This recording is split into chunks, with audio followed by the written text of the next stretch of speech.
Hello, everybody. Happy New Year and welcome back to my talk show. Let's talk about with Richa. This is the first episode of this year, and I am very excited because I have an amazing person as a guest today, Anshu Taravath. I feel very honored that you took us some time to talk to us and our viewers. People, this is going to be an amazing episode because she is not just a celebrity, but an awesome business owner.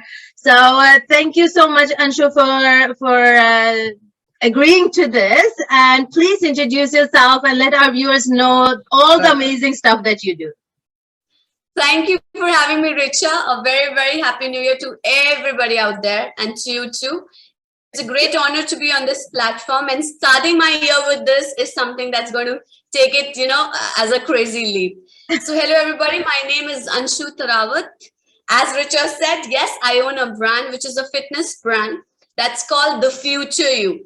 Now, the name is very thoughtful because when it comes to fitness, we always have a goal in our mind. That's where I want to be. And that's the reason I thought that the name should relate to everybody's dream of what they want to be. It could be a weight loss journey, a transformation of body, and also to add on, if you want to be an athlete. So yes, here I am to say proudly that I'm an international kettlebell sport athlete. I have represented India on many national platforms and international platforms, and the latest feat was in October 2021 to play the World Championship representing India and bagging a silver for us. So that's about my athletic journey in short. And coming to the brand, so we have a one-stop solution fitness available, and I'm very happy to state that the virtual platforms have opened the door for us to train anybody and everybody across the globe. Right, starting from a normal weight loss journey that you might be looking at, we even go ahead with prenatal and postnatal trainings. Yeah. We do a lot of rehabilitations wherein people who might have suffered from any injury might need some movement corrections, a lot of training. We undergo that as well under the brand. Now, the brand just not stays here. As I said, one-stop solution. We find solutions which are very, very individual specific. And I'm sure, Richa, you would agree with this, that fitness is such a wider term. Yeah. So for me, fitness might just confine me towards my athletic performances. For you, it could be just shaping up or strengthening yourself. So that's what my dream to get this brand, The Future You, was. I wanted a one-stop solution for everybody. So that's just brief. We do many other things under the brand umbrella. Wow. Yes, so that's about the brand. Yeah. Yeah. Wow. It's amazing. We connected maybe half a year back or 5 months back, something like that. And already then I was blown away with all the services that you provide, physically present as well, but also online classes. And that's when I thought, oh my God, there's so many people, especially in Norway with Indian background, that could really benefit from your services. Not just Indian background, but I think and I believe a lot of the Indians that live abroad don't feel that native people understand their body or the challenges they face, especially since we live in Norway and right now it's -10 outside. So that Indian body, how that adjusts to this kind of weather, what kind of pains we are experiencing, or what kind of food, because most of the Indians that move to Norway, they still eat Indian food. Correct. But so I want to pick your mind a little bit about, because there is a theory, if you live one place, you have to eat like them. You have to eat what is grown there, local. But a lot of the Indians keep on eating Indian food, and many of them are vegetarian or vegan. And now Norway has changed. You can get a lot of vegan and vegetarian goods, but meat is still one of the biggest sources of protein in Norway. Yes. Because we don't have that much sun. So vegetables, they are imported. So what are your thoughts about that? When talking about fitness, how do you think people should adjust to the local food? So what I would suggest on this point, Richa, that yes, of course, where you are, you have to gel up with the food, the environment out there, right? So it could be anything. Today we are talking specifically about Norway. Like, for example, when I went to Budapest in October, it was slightly difficult for me also. I had my performance pressure. I had to perform. But the eating habits, of course, I'm a non-vegetarian for sure. But there are times that the choice of food that I might be looking at were not available, right? So in that case, I highly recommend that in case you can suffice the need of the vitamins and minerals through a good supplement that might be available, would be something as a backup for you, right? So when I landed back, of course, I went back to my routine, eating habits, making sure that my supplements are on time. So therein, I really feel that at any point in time, if you ever come across a situation wherein you know that the eating habits are not really sufficing the real need that the body has, you should be able to supplement it with good supplements. It could be vegan, it could be non-vegan. It depends upon an individual's personal preferences, and that can help to handle the situation well. And as you said, that gradually the availability of vegan food in such locations is now kind of getting bettered up, right? So until then, I think it's a good option that you have health professionals who can actually recommend good supplements for you, and there are good brands which are available. And I think for an immediate move, so for example, if today I'm asked to move from India, go abroad, settle down, I would definitely make sure that at least till the time my body adjusts to the revised food habits, the revised environment around me, I'm going to make sure that all the supplements are well available in different forms. So for example, my protein need would be slightly on a higher scale because I lift, right? So lifting weights, you have a different body requirement. So I definitely kind of supplement my food habits, although I'm a non-vegetarian, I said, with a lot of good supplements which are available for us. So that's an easy recommendation to start with. And gradually, of course, as and when we find options to settle down to our natural eating habits, we should be doing that. Okay, great.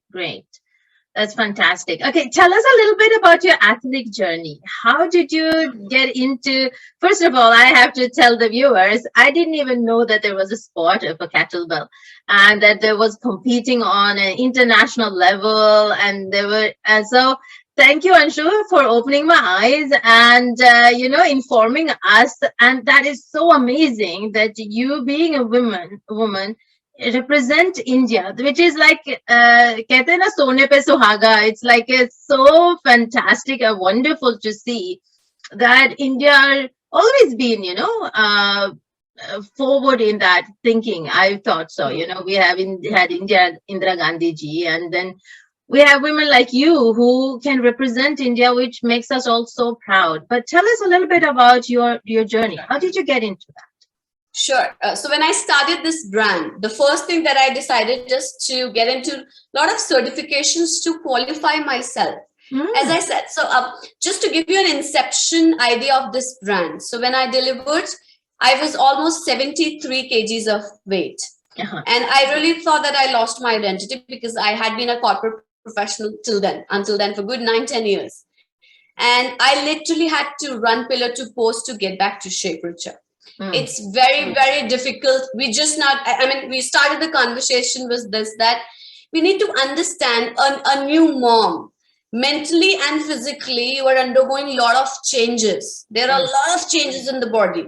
And I had to struggle to find somebody who was well qualified in not just in terms of experience of training somebody, but education wise also. That's the reason we say you got to know the anatomy of before you step into the shoes of training somebody. Yes. So that's where I decided, okay, something which is happening to me would be happening every next door, right? Yes. So India is a big country. We have a huge population, right? So that's where the brand incepted, and I decided that I'm going to step into this. And when I started my journey with a Reebok certification, then I progressed myself into different ways of fitness, because this word fitness has a very, very wider meaning, Richa. So if had I just decided to confine myself to only a group fitness instructor, I would have never been where I am. And I'll be very honest, till date, I keep on studying.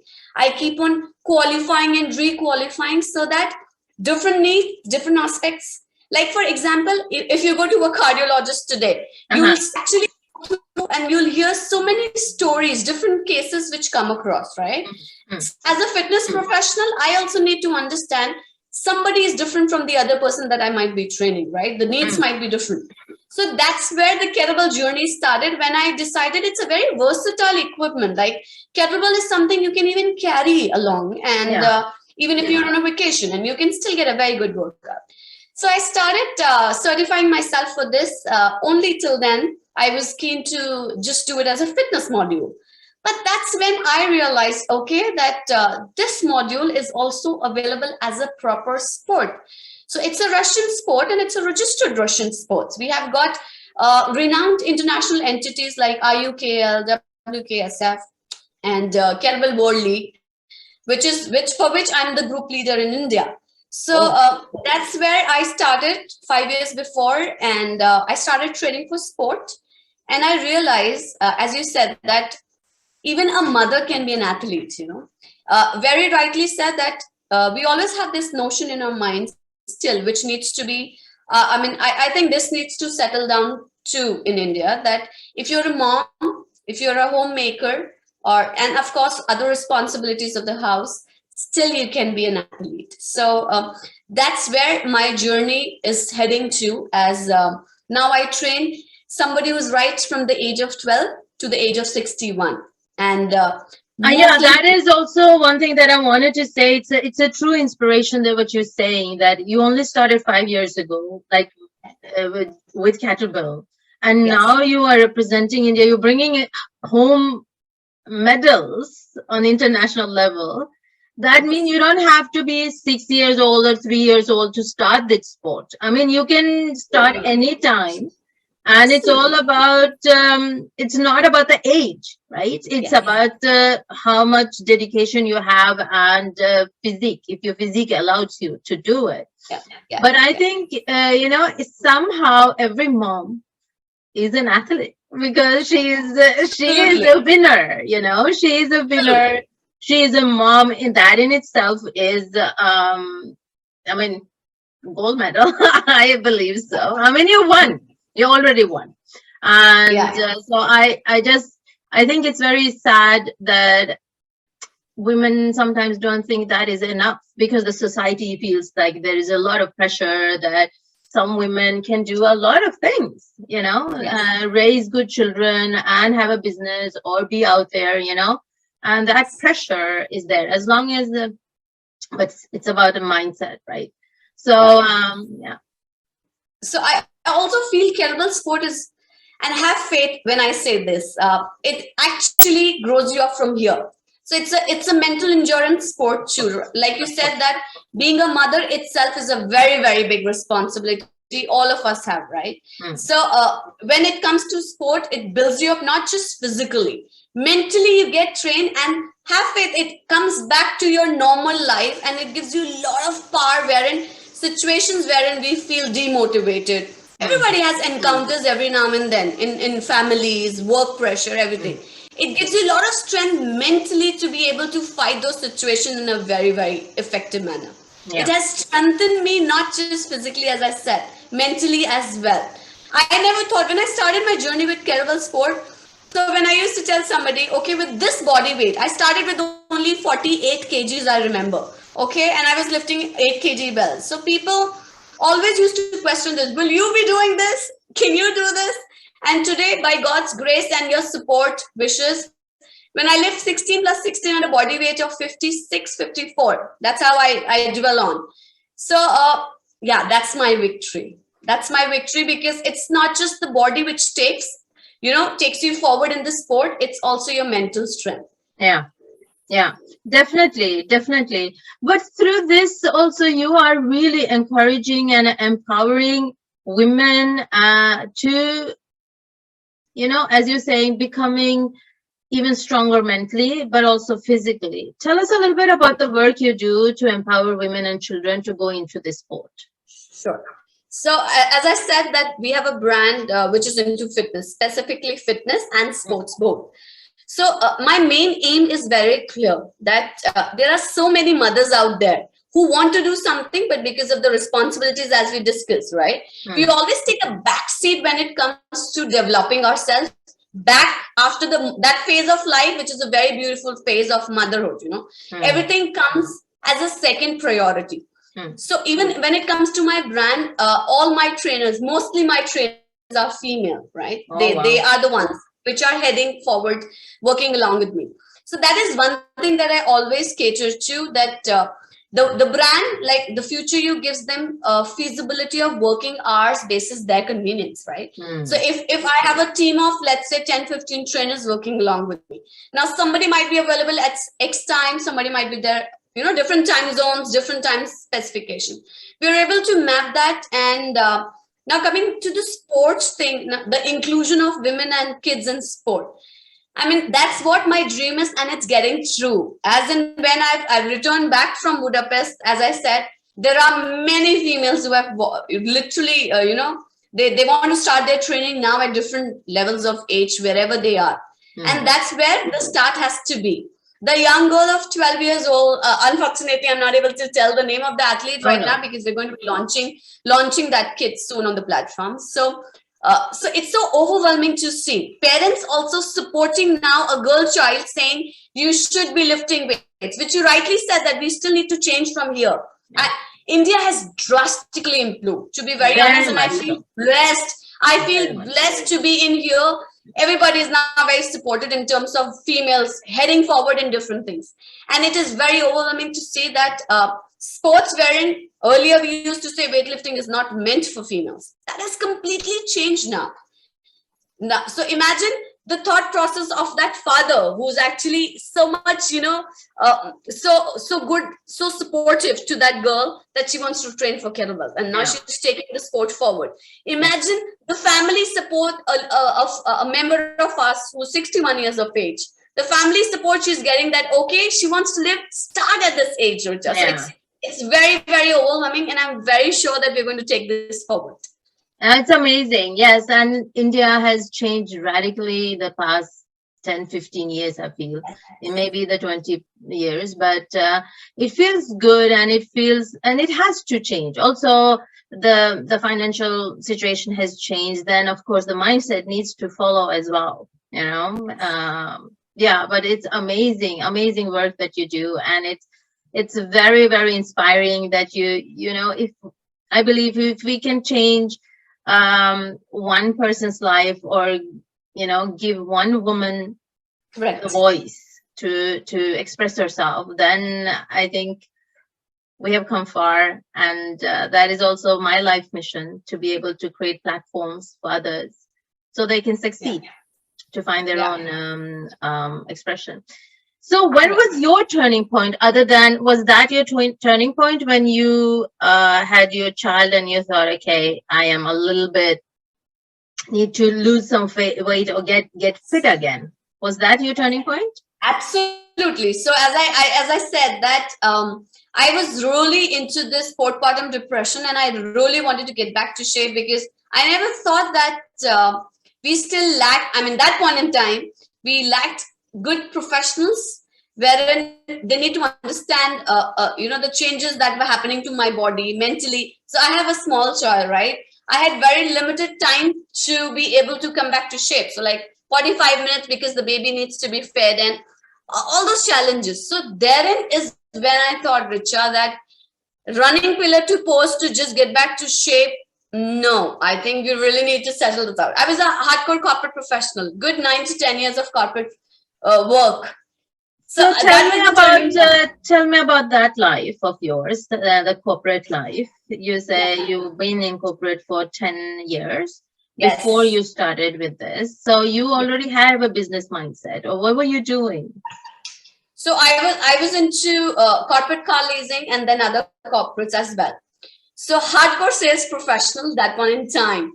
Then once I conceived, of course, priorities, as I said, priorities change, right? So I, after the delivery, I wanted to come back to shape. I never thought that I would not go back to my professional life, to be honest. But then, to be very, very true again, it's always the mother who has to take a thought of whether or not stepping out of the house when you have a very small child, you know. Of course, you have your family to support, and everybody was very supportive, but I didn't have that courage that I wanted to step out of the house that point in time, leaving my little ones. So, and the trauma that I had to go through of, you know, losing weight, coming back to shape, not sure whether what I'm doing is right. See, it's good to follow specific videos, whatever material is available for us. But as I said, everybody is different. You need to find out that way which not just suits your body, but as we discussed, that fitness and sport is something which is not only relating to your physical strength, it is also relating to your mental strength, right? So yes, but also I think also with being physically active, even if you're not a professional, really releases a lot of the hormones. I mean, it has been a lot researched on that, the postpartum depression, which is very difficult to detect on mothers, and a lot of mothers don't even know that it exists. Now, I know because I had it for 2.5 years, 2.5, almost 3 years. I was suffering from it, and I had no idea that it was that, you know.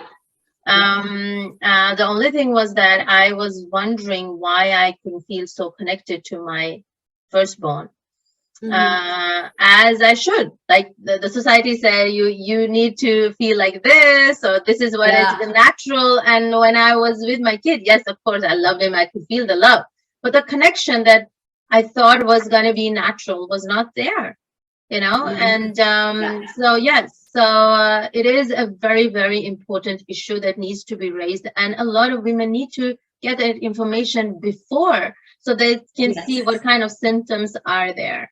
And as you were saying, that it's often the mother that needs to make that choice if they want to keep on working, or if they want to stay home with the kid. I remember I had to make that choice. I was programmer, software developer, and I would work 14 hours a day. And then I got pregnant, and I couldn't sleep because of my kid was pretty big. And so I slept like 4 hours a day, a night almost. So I had to take a leave from work. And when I gave birth 9 months later, when I was supposed to go back to work, I just couldn't. I couldn't walk away from him. So I found myself another job where I could, you know, do most of the work from home and work only 50%. But that was my choice. You know, it was my choice. It wasn't something that anybody told me to do, or, you know, it was my choice. I didn't want to work 14 hours a day and not see my child grow up. I had a lot of support. I mean, I could have gotten kindergarten. I did get kindergarten, but that was for just a few hours. And then I could have my mother-in-law, my mother, they live very close, so I could have done it. But it was my choice, as you said, you know. You know, that's another thing just to add on here. Now, this was one of the main thing, the turning point. And I decided to step into the prenatal and the postnatal trainings that we do. So I've got moms who were doing prenatal trainings under me. Immediately after the childbirth, within 50 days, she has resumed her work. She's a photographer. She's back to her studio, clicking pictures, working, and taking the baby along, you know, along with her to the studio. So and she always tells me that, Anshu, with you, it's more of mental work strengthening as well. So I really feel that those 9 months, you know, when in case you become absolute inactive, it kind of starts to take a toll on your mental well-being also. When I say that, it means you slightly get on to that strength, that stamina, that energy. And I strongly recommend, and I feel that in case you're non-stop active, it could be with anything, it is easier to make a comeback, physically and mentally both. Yeah. But I think it's very important to be very specific with the workout around, like, before birth. Yeah. Richa, that's what I said. We need not just well experienced, we need well qualified people as well. And we have got specific modules, by renowned brands like ACE. So I'm an American Council of Exercise personal trainer. I've certified with them. There are modules of training into different things, like a personal trainer, a prenatal coach, a postnatal coach, a journal fitness coach. And that's what we started the conversation with, that I always believe there is so much to learn. There is always much to learn. There is always something new to learn in any field. If you go in any field, I mean, business, you got to keep on upgrading yourself. Even in self-development, you think you know yourself, then the next month you think, oh shit, I didn't know this part about myself. And then if you really go deep into yourself, that in itself is like full subject. You can take a PhD in yourself and still think, okay, I need to learn something new. Oh yes, I agree. Correct. Yeah. But how do you define success? So for me, if you are able to get, as you rightly said in the conversation again, that in case if I'm able to change even one person's life, that means I've done some value addition. And when I see my dream turning true, because so many people coming along, joining us for their, it's like when somebody joins you as a coach, they kind of have full faith, 100% trust in you, that you're not just going to be building them up physically. And that's what they say, there's a difference between a coach and a trainer. So that's what the point is, that for me, success is when people want to join your journey. And when people keep on joining it, as I said, when I started this brand, I have turned lives of some of my members who joined me just for their fitness. Then they got they wanted to be a part of this journey, and I have trained them, certified them. They join me, they work along. So that's what success for me. When you can actually take the platform forward in a way wherein you're able to change so many lives, and especially this phase of prenatal, postnatal training females becoming an athlete.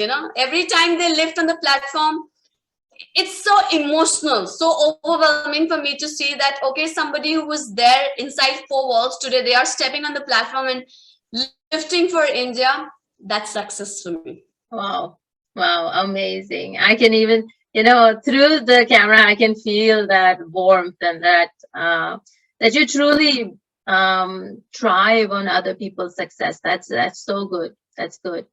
I love it.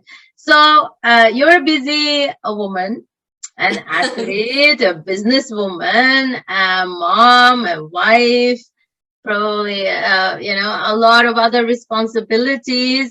So how do you manage your time? Tell our audience, how do you find a balance of, of Anshu? Being Anshu, you as well, it's a good thing that, being an athlete, being a mom, and all of these are like titles, a part of your identity. But how do you find time for yourself? How do you balance all of this? So I'll be very honest on this one, Richa. So I have a very, very specific schedule for myself, because when you have so many responsibilities, yes, I have to take the sport forward. And now when I say take the sport forward, it's not only me lifting, it's a team which I need to develop, grow the sport. I have my brand, so many people trusting their health, with my brand.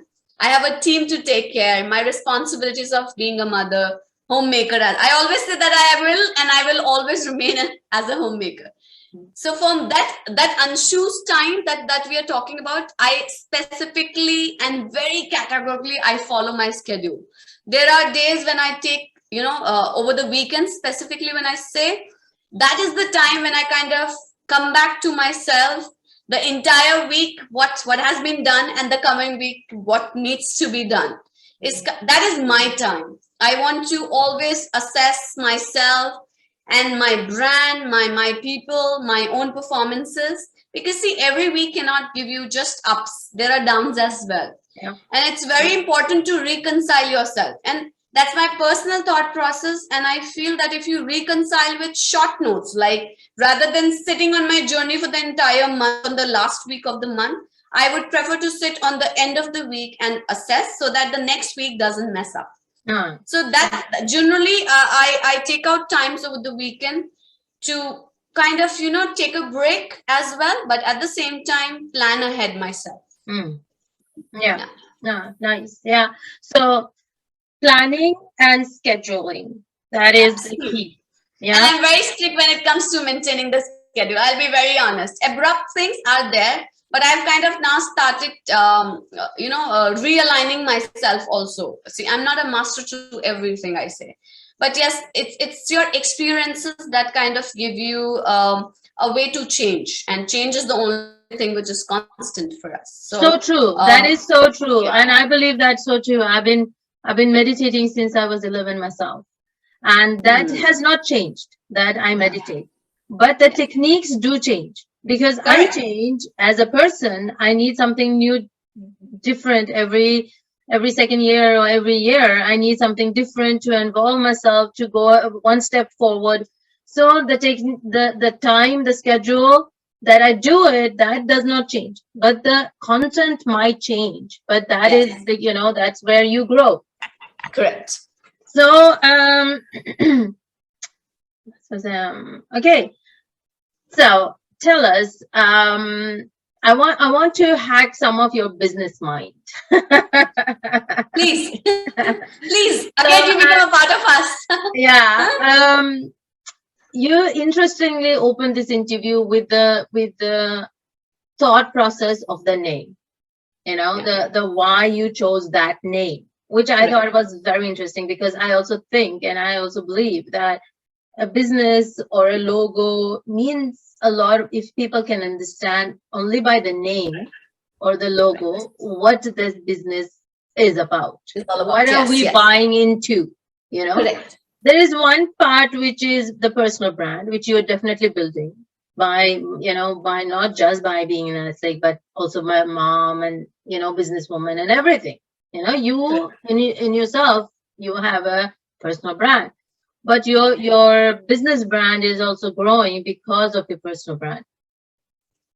So how do you merge everything? As you were saying, yes, it's a fitness, and it's a lot of the services goes into the fitness, but it's a lot of the mindset as well. How do you switch between the mindset of a coach, a fitness coach, and a business person? Where do they merge, and how do you merge the two brands? Sure.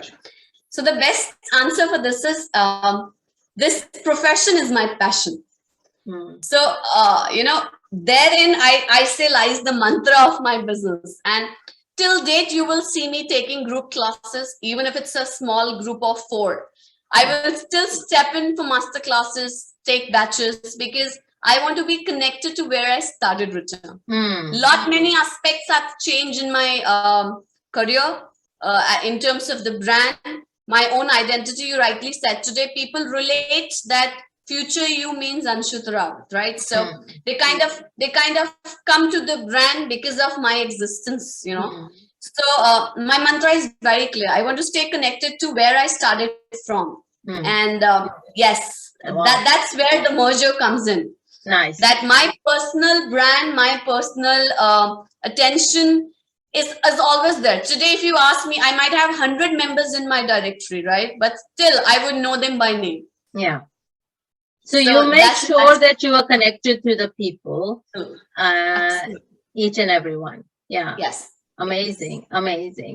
And you are growing your business international because of the online. And could you tell us where we can, where do you have your services, other places than India? Sure. So I take a lot of sessions, corporate Pilates sessions for Kuala Lumpur.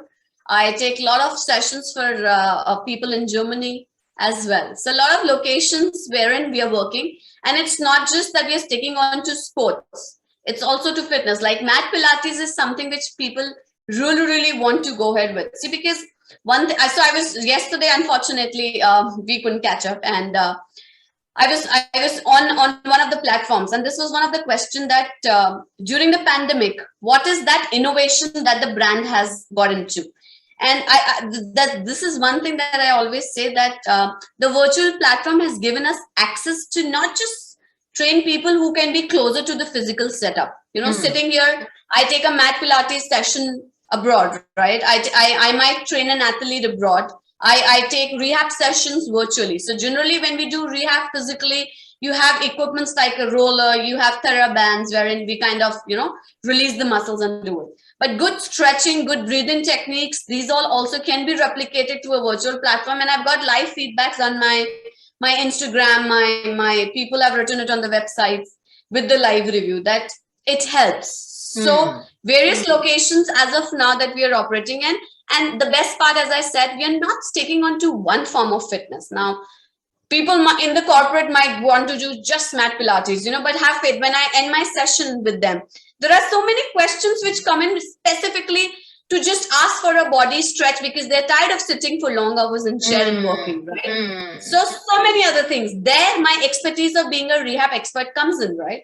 Yeah. How to stretch a muscle the right way. Somebody might ask me, different forms of, like the nutrition thing that we started on, a very good question that we started the conversation initially, that how to, kind of complement the food in case we feel that we are not getting exactly what we would want to eat. So that's where I think the virtual platform has taken us to places, and we are catering to different kind of forms. As I said, fitness is a very yeah. So do you have because you were talking about the services that you give, but do you also, your company does also provide supplements then to complement the whole thing? That's right. Yeah. Right. So sorry. Yeah. Sorry. Go ahead. No. You go ahead.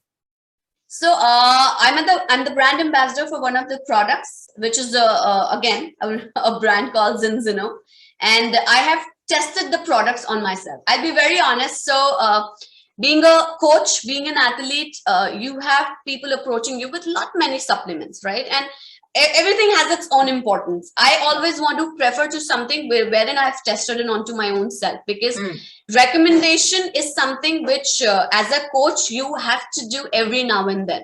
Yeah. And that's the brand has excellent omega 6/3 ratio supplements which are very enriched in vitamin D. In fact, of lately, since the time I did my test, and I don't mind sharing it on this platform, I was shocked to see the results for my own test, because unfortunately we don't realize as coaches and athletes that there might be something which is not sufficing the needs of my body, right? We every now and then we upgrade ourselves in our performances, in the work that we do. And as a coach, even if it's a demonstration of an exercise, it needs a lot of efforts from my body, right?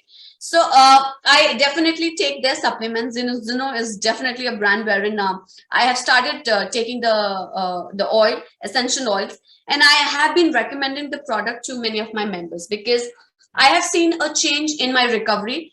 I generally used to get these hand peels when we snatch the bell, and I have seen that my recovery is much faster. I have seen a change in my metabolism, and touch wood, with so many COVID waves which have happened till now, I always feel that I'm in the safe hands because of my food habits, good healthy eating habits being complemented with these supplements.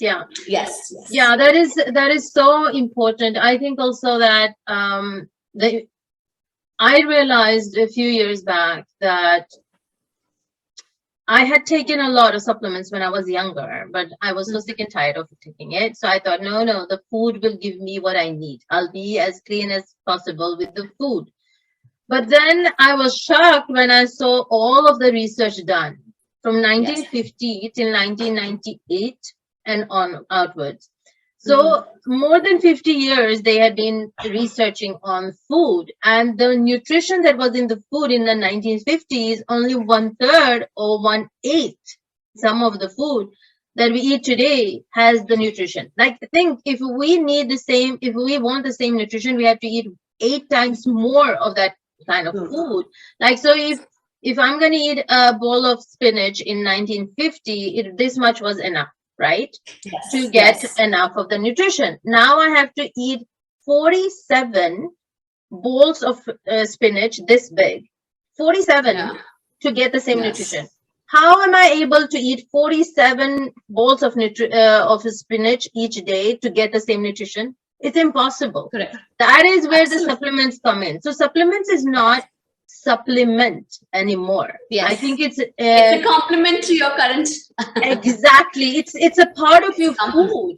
It's a part of your food. It's your food now, because you are not getting the nutrition you need. We are not getting enough D vitamin. Everybody knows that. We are not getting enough, as you say, essential oils, the fatty acids that we need. You know, it's not, people can think enough. We can eat nuts, we can eat flaxseed. It's not enough. You have to eat a lot of it in order to get enough of the fatty acids. So and I think also availability is one thing, you know. Now, as you rightly said, the quality of food from where we were and where we are now, and also availability of foods is not I think not available for all. So I think the best way to complement, I always say that it's, as you rightly said, it's the supplement word means that you're complementing your current eating habits. You might be very good.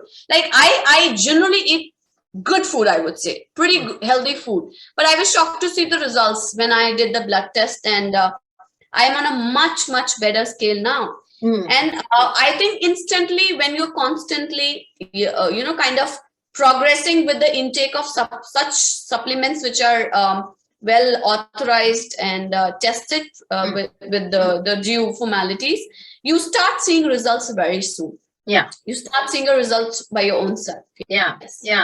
That's amazing, Anshu. So you are not just giving services, but you are actually strengthening their inside as well by giving them the right kind of supplements, so that they can do both of the things. And I think with the right kind of supplements, you just don't physically become stronger, but you also do become mentally stronger. Absolutely. Because if you get enough of the nutrition, you will also get enough for the brain, the food that the brain needs to survive. That is also getting there. But then the third pillar of the triangle is the emotional balance. So how do you get into that? What kind of, like, I know we talked about mindset, but there is an important factor here, which is the emotion. So how do you get over that? I mean, there must be a lot of fear around that for the women to step out of the house and become somebody, own their own space. So how do you work with that fear? So very honestly, Richa, I still feel that we got to be slightly more liberal with the fact and accept that there are times that, a woman might have to step out of the house and create her own identity once again after different phases of life. So we have changed quite a lot. I mean, I'm thankful to everybody who's a part of, this, creating this environment alongside. And now when it comes to me supporting the emotional balance for my members or people who are around me, I always say the best, you should practice what you preach. So the best way is when they see my journey of what I was. And in fact, last weekend, a small group of our members, we kind of met, and one of the members, she mentioned that I always sit back and discuss with my husband, Anshu, that where you started from, where you are today. So I think when you look up to somebody who's very close, you have access to that person. It's very easy for families also to kind of connect and relate. So in fact, I generally try and do that. Any accomplishment that comes our way, be it for the brand, be it for my own journey, I always make them a part of it, because I know when I'm making them a part of it, it's indirectly their families are also involved, right? And it's a small world, right? So we kind of connect. It goes on. Like, as I said, since the time I came back from the World Championship, I got so many females walking up and saying, okay, Anshu, we would want to train. So I think it's that the revolution is happening. And what will be your advice to people who are new to this, but somewhere in their heart or in their mind, they want to reach out, but they are either too scared or too shy? What would So be all the I first gotta advice? say is just forget off everything, don't think, close your mind and just do it. Make an attempt. The first attempt, have faith. The first time you lifted the bell, I never thought, Richa, I can do it. As I said, I've never been with a very, very manly physique of, big triceps and biceps. I never thought I could do it. But the first attempt which I made, then I realized, okay, you got to be stronger mentally as well. Don't let the bell take over you. Of course, the bells do that pretty often, but it's all in your mind. And one very important thing, if the family support is there, then you definitely have an added advantage of feeling yourself that, okay, I will be able to break all barriers and go through. Yeah, I had the honor to meet your husband, and he's an amazing guy who supports you so much, and it's amazing. But what about the women who don't feel that support from home? They should always look for support from somewhere, closer to them. See, you have a friend circle, or forget about that friend circle also. Always have a mentor, and that mentor could be anybody. I'm saying, you have business coaches, or I'm talking about professionals, right? And in fact, we have coaches like you who train people mentally, right? So, for example, if I have to start coming back to my life after my second phase of, getting married, motherhood, and I don't have the courage to do it. So I should always look forward for a direction wherein somebody can mentor me, guide me, and then I should be taking the next step.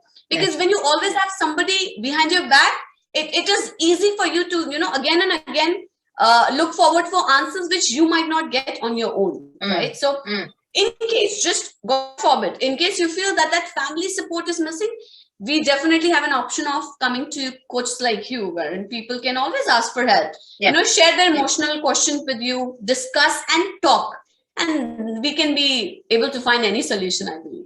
Of course, there are many solutions, but you just have to ask the right questions. And to the right person. And to the right person, absolutely, yes, I agree. We think a lot alike, Yes. we are now finishing each other's sentences, which is pretty cool.